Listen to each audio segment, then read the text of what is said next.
ٹھیک ہے، تو حنیفہ تھے، وہ مسلکوں سے نکلے تو پھر وہ جماعت ما کان ابراہیم یہودی ولا نصرانیہ، ابراہیم نہ یہودی تھے نہ نصرانی تھے، ولکن کان حنیفا مسلما وما کان من المشرکین، وہ تو مسلم تھے، سب سے ٹوٹ کر اللہ کے ہو گئے تھے اور مشرک نہیں تھے۔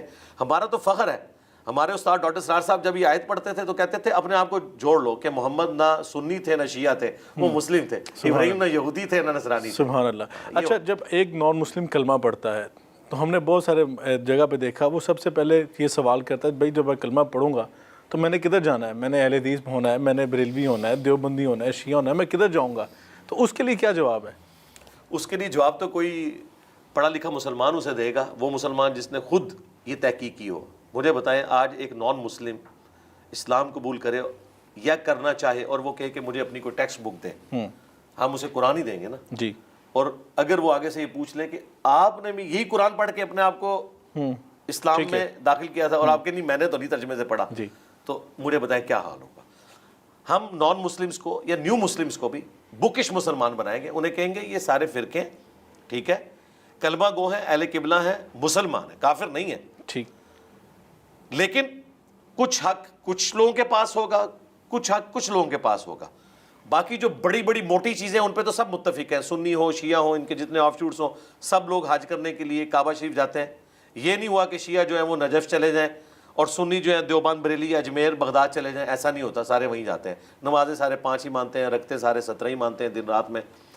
یہ ساری چیزیں کامن تو متفق ہیں اور سب مانتے ہیں قرآن محفوظ ہے۔ اب قرآن کے مطابق وہ عمل کر رہے ہیں یا نہیں کر رہے ہیں؟ دیکھیں ایک کرسچن مسلمان ہوا یو کے میں، وہ ایک ایسے مکتبہ فکر کی مسجد میں گیا کہ جو میلاد کے مہینے کے اندر زمین و آسمان کی کتابیں ملاتے ملاتے رسول اللہ کو آلموسٹ منی گاڈ ہی انہوں نے ڈکلیئر کر دیا۔ وہ آپ کو پتہ ہے جو غلوف کرتے ہیں، حالانکہ نبی اسلام نے فرمایا تھا دیکھنا میری شان کو اس طرح بلند نہ کرنا جس طرح نصارہ نے جیسس کرائسٹ کو بڑھا دیا، میں اللہ کا بندہ اور اس کا رسول ہوں، مجھے اللہ کا بندہ اور اس کا رسول کہنا، یہ بخاری کی حدیث ہے۔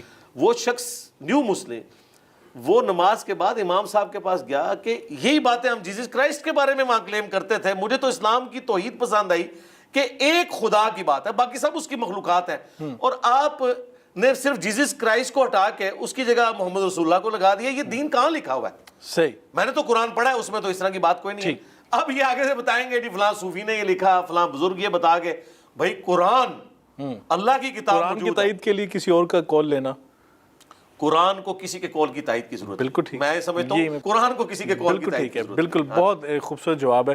یہ بتائیے گا کہ آپ کیونکہ اتحاد امت کا درس دیتے ہیں، جو نئی نوجوان نسل ہے، آپ کو لگتا ہے کہ یہ آنے والے وقت میں جو فرقہ واریت ہے یہ سب بالا تر ہو کے سوچے گی اور اس میں چینج آ رہا ہے کوئی؟ جی آ چکا ہے۔ آپ دیکھیں آج سے پہلے یہ اس ماڈرن ایرا میں آپ آلموسٹ یہ 15-20 سال خصوصاً ہماری دعوت لانچ ہونے کے بعد ایٹ لیسٹ سب سے بڑی درار جو سنی شیعہ کی تھی وہ فل ہوئی ہے۔ ہمارے کئی اسٹوڈنٹس ہیں شیعہ کی مساجد میں بھی جا کے نماز پڑھتے ہیں، دیوبند کی مساجد میں بھی پڑھتے ہیں، اہل حدیث کی مساجد میں بھی پڑھتے ہیں، ایٹ لیسٹ یونیورسٹیز لیول کے اوپر تو بہت زیادہ ٹالرنس آ چکی ہے، اور وہ کریڈٹ میں کسی مذہبی پرسنالٹی کو نہیں دوں گا، دنیاوی تعلیم کو دوں گا۔ اور مذہبی حلقوں میں اگر کوئی چینج آئی ہے نا تو وہ کریڈٹ ہمارے اس پلیٹ فارم کو جاتا ہے کہ ہم نے کہا کہ یہ اختلافات کے باوجود ہمارے مسلمان بھائی ہیں، آپ اختلاف رائے رکھیں، جس طرح پولیٹیکل لیڈرز میں بھی اختلاف ہوتا ہے لیکن سارے پاکستانی ہیں، کوئی غدار وطن نہیں ہے۔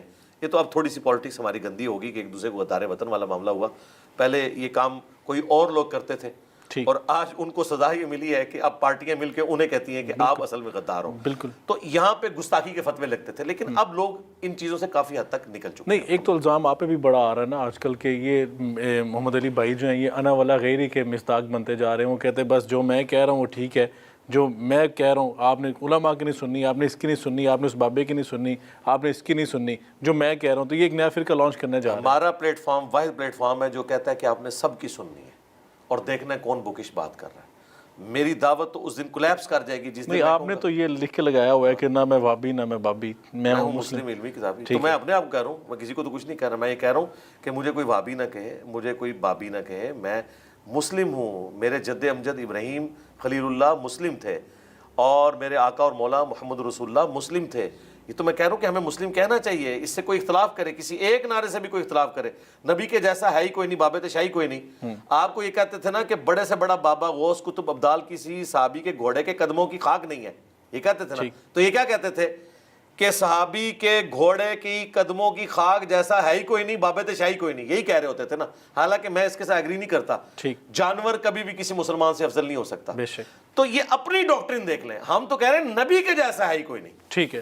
بابت شاہی کوئی نہیں بالکل نبی کے مقابلے پہ. اور جو نبی کے وفادار ہیں. نہیں تو نبی کا تو مقام تو بہت بلند ہے، وہ تو انبیاء ہیں، معصومون علی الخطا ہیں، ان کا کمپیریزن کرنا مخلوق کے امت کے ساتھ. کمپیریزن تو انہوں نے کیا. جب ہم ان کو کہتے ہیں قرآن میں لکھا ہے، بخاری میں لکھا ہے، مسلم میں لکھا ہے، وہ کہتے ہیں ہمارے بزرگوں نے تو ہمیں یہ بتایا، تو ہم انہیں پھر بتاتے ہیں بھائی نبی کے جیسا ہے ہی کوئی نہیں. جو حرف آخر بات ہوگی وہ رسول اللہ کی بات ہوگی. دیکھیں عبداللہ ابن عباس، صحیح مسند احمد میں آتا ہے کہ وہ بات کر رہے تھے حج تمتع کے مسئلے پہ، تو ایک شخص نے آگے کہا کہ حضرت عمر تو حج تمتع پہ بندی لگاتے تھے. انہوں نے کہا میں تمہیں رسول اللہ کی حدیثیں سنا رہا ہوں اور تم مجھے کہہ رہے ہو عمر یہ کرتے تھے. قریب ہے آسمان سے پتھر برس پڑے تم پر کہ میں تمہیں رسول اللہ کی بات سناتا ہوں اور تم کہتے ہو عمر نے یہ کیا. بھائی حضرت عمر نے جو کیا ان کا پولیٹیکل ڈیسیژن تھا، اس کو حضرت علی نے پھر ریورس کیا. اور آج امت نے حضرت عمر کے ڈیسیژن کو ایسا ریجیکٹ کیا کہ آج امت میں 99.9% لوگ حج تمتع کرتے ہیں، جس کو حضرت عمر نے اپنے دور خلافت میں بین کیا تھا ایک اپنے ذاتی شغف کی وجہ سے. اس وقت بھی صحابہ مخالفت کرتے تھے. یہ تو اللہ کا شکر ہے حضرت علی کا جب دور آیا، اور مجھے کہنے میں آر نہیں ہے کہ یہ دو پرسنالٹی خلفائے راشدین میں ایسی ہیں، حضرت ابوبکر اور حضرت علی. سنت کے معاملے میں ان کی زیرو ٹالرنس تھی. یہ نبی علیہ السلام سے ایک لمحے بھی آگے بڑھنے کی کوشش نہیں کرتے تھے، اجتہاد کو پیچھے کر دیتے تھے. حضرت عمر اور حضرت عثمان انہوں نے کچھ بولڈ ڈیسیژن لیے، لیکن اس میں پھر ان سے بعض اوقات ایسی چیزیں ہو گئی جس کی وجہ سے اجتہادی ڈیسیژن تھے، اجتہادی سٹیپ تھے، وہ اجتہادی تھے، لیکن اس میں سنت وائلیٹ ہوگی نا. مثلا آپ دیکھیں بخاری مسلم میں آتا ہے حضرت عثمان نے بھی اپنے دور خلافت میں حج تمتع پہ بندی لگائی، تو حضرت علی نے کہا میں کسی شخص کی وجہ سے رسول اللہ کے طریقے کو نہیں چھوڑ سکتا، خواہ آپ ہی کیوں نہ ہو. انہوں نے پھر حج تمتع کیا. نہیں، شریعت کے احکام جو ہیں حالات کے اعتبار سے تبدیل نہیں ہو سکتے. تبدیل اس اعتبار سے ہو سکتے ہیں کہ جہاں کوئی زندگی موت کی کشمکش والا معاملہ ہو جائے کہ قحط سالی ہے، تو آپ وقتی طور پر چور کے ہاتھ کٹانے کی سزا کو موقوف کر دیں، یہ تو آپ کر سکتے ہیں. ٹھیک.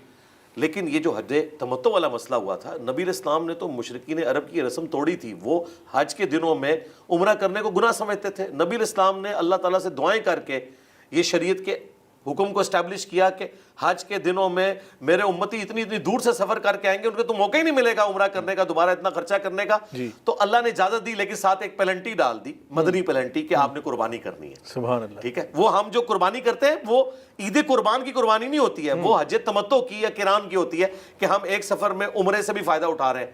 تو نبی علیہ السلام نے جس سنت کو اتنا اسٹیبلش کیا، تو آپ مسلم شریف اٹھائیں، عمران بن حسین صحابی جن کو فرشتے سلام کرتے تھے، مسلم شریف میں موجود ہے. وہ جب ان سے لوگ آ کے پوچھتے تھے، وہ کہتے تھے رسول اللہ کے بعد کوئی نئی شریعت نازل نہیں ہوئی ہے، نہ نبی علیہ السلام نے اس طرح کا کوئی حکم نازل فرمایا ہے.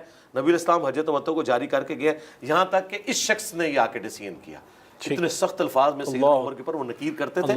تو سیدنا عمر سے بھی پوچھا گیا، مسلم شریف میں آتا ہے کہ آپ اسے ناجائز سمجھتے ہیں؟ انہوں نے کہا معاذ اللہ، حج تمتع ناجائز نہیں ہے، لیکن میرا ذاتی شغف یہ ہے کہ لوگ جب حج کے لیے ہیں تو حج کے لیے ہیں، اور عمرے کے لیے آنا ہے تو دوبارہ آئیں. اب حضرت عمر تو اپنے لمیٹڈ سوچ میں قریبی لوگوں کو دیکھ رہے تھے، رسول اللہ تو پیغمبر ہیں، وہ تو پوری امت کو دیکھ رہے تھے. ٹھیک ہے. تو نبی علیہ السلام کی سن دیکھیں پریکٹیکلی اجماع امت نے حضرت عمر اور حضرت عثمان کے ڈیسیژن کو چھوڑ دیا اور حضرت علی کے ڈیسیژن کو قبول کیا جس نے سنت کو اسٹیبلش کیا. بالکل ٹھیک ہے. علی بھائی، آپ پہ ایک اعتراض یہ کیا جاتا ہے کہ علی بھائی نے لوگوں کو دیگر مسالی کے جو علماء کرام ہیں ان کو سننے سے منع کر دیا اور کہا کہ صرف آپ خود پڑھیں جا کے. ٹھیک ہے، یعنی کہ آپ خود جا کے قرآن پاک کو ڈائریکٹ پڑھیں، اور کہا جاتا ہے کہ قرآن کو بغیر استاد کے پڑھنا، حدیث کا علم جو ہے بغیر استاد کے پڑھنا، یہ ٹھیک نہیں ہے، آپ کو استاد کے پاس باقاعدہ جانا ہوگا. وہ صرف آپ کو سننے کے لیے تیار ہے، کسی اور کو سننے کے لیے تیار نہیں ہوتے، تو ایسا کیوں ہے؟ نہیں، ایسا بالکل نہیں ہے. پریکٹیکلی اگر ان کا یہ خیال ہے تو یہ غلط خیال ہے. مجھے بتائیں، یہ جو گورے ہیں وہ تو انگریزی میں قرآن کا ترجمہ پڑھ رہے ہیں، وہ تو مسلمان ہو رہے ہیں، اور جو بچپن سے اللہ رسول کا نام سن رہا ہے وہ ترجمہ پڑھ کے گمراہ ہو جائے گا؟ مجھے تو نہیں سمجھ آتی. جائیں انٹرنیشنل کورٹ میں لے جائیں کہ گورا انگریزی میں ترجمہ پڑھ کے مسلمان ہو رہا ہے بغیر کسی استاد کے پاس گئے ہوئے، اور مسلمان وہ ترجمہ پڑھ کے گمراہ ہو رہا ہے. عقل کے ناخن لیں. دوسری بات، کون ڈائریکٹ پڑھتا ہے؟ آج اگر میں بریلویوں کو کہتا ہوں کہ تم آمزہ بریلوی کا ترجمہ پڑھو، تو میں آمزہ بریلوی سے قرآن پڑھوا رہا ہوں، میں نے تو قرآن کا ترجمہ لکھ کے حوالے نہیں کیا. اگر میں دیوبندیوں کو کہتا ہوں کہ تھانوی صاحب کا ترجمہ پڑھے، تو وہ تھانوی صاحب سے پڑھ رہے ہیں، وہ مجھ سے نہیں پڑھ رہے. اور تھانوی صاحب نے ترجمہ ہمارے لیے کیا تھا، احمد بریلوی نے ہمارے لیے کیا تھا، نوٹ کمانے کے لیے نہیں کیا. انہیں تو عربی آتی تھی، یہ ان کے پرسنل نوٹس تو نہیں کہ جو چوری ہوئے ہیں، باقاعدہ انہوں نے ترجمہ کیا تاکہ عوام الناس کو پتہ چلے. تو کہ یہ کچھ لکھا۔ آپ یہ میسج دیتے میں ہیں کہ کہتا ہوں سارے علماء کو سنیں یعنی کہ لیکن ان کی بات کو میچ کریں۔ یعنی کہ آپ یہ اجازت دیتے ہیں کہ کسی مقطع فقہ کا ترجمہ آپ پڑھیں اٹھا کے؟ میں اجازت نہیں، میں تو آرڈر کرتا ہوں اپنے اسٹوڈنٹس کو کہ ساروں کا ترجمہ پڑھیں، سنی ہو، شیعہ ہو، وہابی ہو، سب کا ترجمہ پڑھیں۔ اگر آپ لوگوں کے اوپر یہ قدغن لگا دیں گے فلاں کا پڑھنا ہے فلاں کا نہیں پڑھنا، تو اس سے ہنگامہ کھڑا ہو جائے گا، لوگ قرآن پڑھنا چھوڑ دیں گے۔